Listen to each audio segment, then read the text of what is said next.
ओम मंगलम भगवान विष्णु मंगलम गरुड़ध्वज मंगलम पुंडरीकाक्ष मंगलाय तनोहरि। आप सभी को षटतिला एकादशी की हार्दिक शुभकामनाएं। आज की वीडियो में रसपान कीजिए एकादशी की संपूर्ण कथा का। भगवान श्री कृष्ण के श्रीमुख से एकादशी व्रतों का महात्म्य सुनकर श्रद्धापूर्वक उन्हें प्रणाम करते हुए धर्मराज युधिष्ठिर ने कहा, हे केशव, आपके श्रीमुख से एकादशियों की कथाएं सुनकर मुझे असीम आनंद की प्राप्ति हुई है। हे मधुसूदन, कृपा कर अन्य एकादशियों का महात्म्य भी सुनाने की कृपा करें। तब भगवान श्री कृष्ण ने इस प्रकार कहा, हे धर्मराज, अब मैं माघ मास के कृष्ण पक्ष की षटतिला एकादशी व्रत की कथा सुनाता हूँ, तुम ध्यानपूर्वक सुनो। एक बार दालभ्य ऋषि ने पुलत्स ऋषि से पूछा, हे ऋषि श्रेष्ठ, मनुष्य मृत्युलोक में ब्रह्मत्या आदि महापाप करते हैं और दूसरे के धन की चोरी तथा दूसरे की उन्नति देखकर ईर्ष्या करते हैं। ऐसे महान पाप मनुष्य क्रोध, ईर्ष्या, आवेग और मूर्खतावश करते हैं और बाद में शोक करते हैं कि हाय, ये हमने क्या कर डाला। महामुने, ऐसे मनुष्यों को नरक से बचाने का क्या उपाय है? कोई ऐसा उपाय बताने की कृपा कीजिए जिससे ऐसे मनुष्यों को नरक जाने से बचाया जा सके, अर्थात उन्हें नरक की प्राप्ति न हो बल्कि मोक्ष मिल जाए। मधुसूदन, ऐसा कौन सा दान पुण्य है जिसके प्रभाव से नरक की यातना से बचा जा सकता है? कृपा पूर्वक इन सभी प्रश्नों का हल आप मुझे बताइए। तब दालभ्य ऋषि की बात सुनकर पुलत्स ऋषि ने कहा कि हे मुनिश्रेष्ठ, आपने सभी लोगों के हित के लिए मुझसे अत्यंत गूढ़ प्रश्न पूछा है। इससे संसार के मनुष्यों का कल्याण होगा। जिस रहस्य को इंद्र आदि देवता भी नहीं जानते, वह रहस्य मैं आपको अवश्य ही बताऊंगा। माघ मास आने पर मनुष्य को स्नान आदि से शुद्ध रहना चाहिए और इंद्रियों को वश में करके काम, क्रोध, लोभ, मोह और ईर्ष्या तथा अहंकार आदि से दूर रहना चाहिए। पुष्य नक्षत्र में गोबर, कपास, तिल मिलाकर उपले बनाने चाहिए और इन उपलों से 108 बार हवन करना चाहिए। जिस दिन मूल नक्षत्र और एकादशी तिथि हो, तब अच्छे पुण्य देने वाले नियमों को ग्रहण करना चाहिए। स्नानादि नित्य कर्मों से देवों के देव भगवान श्री हरि का पूजन और कीर्तन करना चाहिए। एकादशी के दिन उपवास करें तथा रात्रि जागरण और हवन करें। उसके दूसरे दिन द्वादशी तिथि को धूप, दीप, नैवेद्य से भगवान श्री हरि की पूजा आराधना करें और भगवान को खिचड़ी का भोग लगाएं।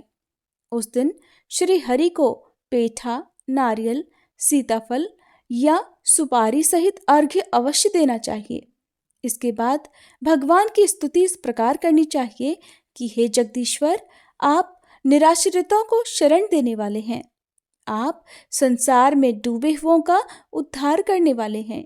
हे कमल नयन, हे मधुसूदन, हे जगन्नाथ, हे पुंडरीकाक्ष, आप लक्ष्मी जी सहित मेरे इस तुच्छ अर्घ्य को स्वीकार कीजिए। इसके पश्चात ब्राह्मण को जल से भरा घड़ा और तिल का दान करना चाहिए। अगर संभव हो तो ब्राह्मण को गौ और तिल का दान देना चाहिए। इस प्रकार मनुष्य जितने तिलों का दान करता है, वह उतने ही सहस्त्र वर्ष स्वर्ग में वास करता है। तिल से स्नान, तिल से उबटन, तिलोदक, तिल का हवन, तिल का भोजन और तिल का दान, इस प्रकार 6 रूपों में तिलों का प्रयोग ही षटतिला कहलाती है। इससे अनेक प्रकार के पाप नष्ट हो जाते हैं। ऐसा कहकर पुलत्स ऋषि ने कहा, अब मैं एकादशी की कथा सुनाता हूँ, ध्यानपूर्वक सुनो। एक बार नारद मुनि ने भगवान श्री हरि से षटतिला एकादशी का महात्म्य पूछा। देवर्षि नारद बोले, हे प्रभु, आप मेरा प्रणाम स्वीकार कीजिए। षटतिला एकादशी के उपवास का क्या पुण्य है? उसकी क्या कथा है प्रभु? कृपा कर मुझसे कहिए। देवर्षि नारद की प्रार्थना सुन भगवान श्री हरि ने कहा, हे देवर्षि, मैं तुम्हें प्रत्यक्ष देखा एक सत्य वृतांत सुनाता हूँ, ध्यानपूर्वक सुनो। बहुत समय पहले मृत्युलोक में एक ब्राह्मणी रहा करती थी। वो सदाव्रत उपवास किया करती थी। एक बार वह 1 मास तक उपवास करती रही, जिस कारण उसका शरीर बहुत कमजोर हो गया। वह अत्यंत बुद्धिमान थी, लेकिन उसने फिर भी कभी देवताओं और ब्राह्मणों के निमित्त अन्न आदि का दान नहीं किया। मैंने बहुत सोचा विचारा कि इस ब्राह्मणी ने उपवास आदि से अपना शरीर तो पवित्र कर लिया है और इसके नियम पालन से वैकुंठ लोक की प्राप्ति भी इस ब्राह्मणी को हो जाएगी, किंतु इसने कभी भी अन्न दान नहीं किया है और अन्न के बिना जीव की तृप्ति होना अत्यंत कठिन है। मन में ऐसा विचार कर उस ब्राह्मणी के कल्याण हेतु मैं एक भिक्षुक के रूप में मृत्युलोक में गया और उस ब्राह्मणी से अन्न की भिक्षा मांगी। इस पर वह ब्राह्मणी कहने लगी, हे योगीराज, आप यहाँ किस लिए पधारे हैं? तब मैंने कहा, मुझे भिक्षा चाहिए। इस पर उसने क्रोधित होकर मुझे मिट्टी का एक पिंड दे दिया। मैं उस पिंड को लेकर स्वर्ग लौट आया।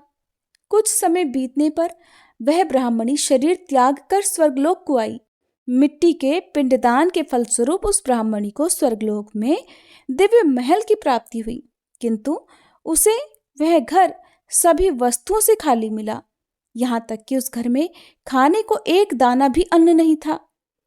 जब उसे भोजन नहीं मिला, तब वह घबराई हुई मेरे पास आई और बोली, प्रभु, मैंने तो अपने जीवन में अनेक व्रत आदि से आपका पूजन किया है, किंतु फिर भी मेरा घर वस्तुओं से खाली है और मेरे खाने के लिए एक भी दाना अन्न नहीं है। इसका क्या कारण है? तब मैंने उस ब्राह्मणी से कहा कि कल्याणी, तुम अपने घर जाओ और जब देव स्त्रियां तुम्हें देखने आए तब तुम उनसे षटतिला एकादशी व्रत का महात्म्य और उसका विधान पूछ लेना। जब तक वह ना बताएं तब तक घर के द्वार नहीं खोलना। प्रभु के ऐसे वचन सुनकर वह अपने घर गई और जब देव स्त्रियां उससे मिलने आई तब वह द्वार खोलने के लिए कहने लगी, जिस पर ब्राह्मणी ने कहा कि अगर आप सभी मुझे देखने आई हैं तो पहले मुझे षटतिला एकादशी का महात्म्य बताइए, उसके बाद ही मैं द्वार खोलूंगी। तब उनमें से एक देव स्त्री ने कहा कि अगर तुम्हारी यही इच्छा है तो ध्यान से सुनो, मैं तुमसे एकादशी व्रत और उसका महात्म्य विधान सहित कहती हूँ। जब उस देव स्त्री ने षटतिला एकादशी का महात्म्य उस ब्राह्मणी को सुना दिया, तब कहीं जाकर उसने घर के द्वार खोले। देव स्त्रियों ने ब्राह्मणी को सब स्त्रियों से अलग पाया। उस ब्राह्मणी ने भी देव स्त्रियों के कहे अनुसार षटतिला एकादशी का सच्चे मन से उपवास किया, जिसके प्रभाव से उसका घर धन धान्य से भर गया। भगवान श्री कृष्ण इस प्रकार एकादशी का महात्म्य बताते हुए धर्मराज से कहते हैं, हे धर्मराज, मनुष्यों को अज्ञान को त्याग कर षटतिला एकादशी का उपवास निस्वार्थ भाव और सच्चे मन से करना चाहिए। इस एकादशी के व्रत को करने वाले को जन्म जन्म की निरोगता प्राप्त हो जाती है। इस उपवास से मनुष्य के सभी पाप नष्ट हो जाते हैं। कथा का सार ये है कि षटतिला एकादशी का उपवास रखने से जहाँ हमें शारीरिक पवित्रता और निरोगता प्राप्त होती है, वहीं अन्न, तिल आदि दान करने से धन धान्य में वृद्धि होती है। इससे ये भी सिद्ध होता है कि मनुष्य अपने जीवन काल में जो और जिस प्रकार का दान देता है, शरीर त्यागने के बाद उसे ठीक वैसा ही फल भी प्राप्त होता है। इसलिए धार्मिक कर्मों को करने के साथ साथ हमें दान आदि अवश्य करना चाहिए। शास्त्रों में वर्णित है कि बिना दान किए कोई भी धार्मिक कार्य, चाहे वो उपवास ही हो, संपन्न नहीं होता। हरे कृष्णा। ये थी आज की कथा।